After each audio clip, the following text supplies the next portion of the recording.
Balitang panlalawigan naman po tayo, naka-alerto na din ang Philippine Coast Guard Bicol Region para sa pagdagsa ng ating mga kababayan na bibiyahe para sa undas. Samantala, isang masayang province-wide Halloween party naman ang inihahanda ng Camarines Sur sa Biyernes. Ang detalye niyan alamin natin kay Grace Rifamasimado ng Radyo ng Bayan Naga.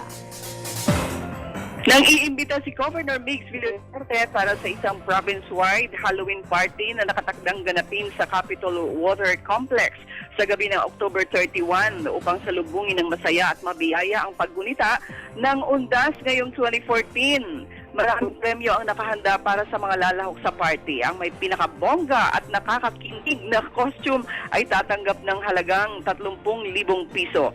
Ipinahayag ngayon ni Governor Mix na mas magandang paraan ito upang ipunin at pasayahin ang mga mamamayan ng Kamsur, lalo na ang mga kabataan, kesa mapunta pa sila sa kung saan-saang inuman o mga lugar na hindi maayos ang impluensya sa mga kabataan. Samantala, nakasata na rin ngayon ng Philippine Coast Guard Bicol kaugnay ng kanilang mga paghahanda para sa undas. Mas pinahigpit ang pagsisiyasat sa mga bagahe ng mga pasahero. Titiyakin din na walang overloading. Dapat ang lahat ng mga pasahero ay nasa manifesto. Dito sa Bicol, asahang magiging punuan na naman ng mga barkong bumibiyahe patawid ng Catanduanes, Masbate, Sorsogon at Samar area.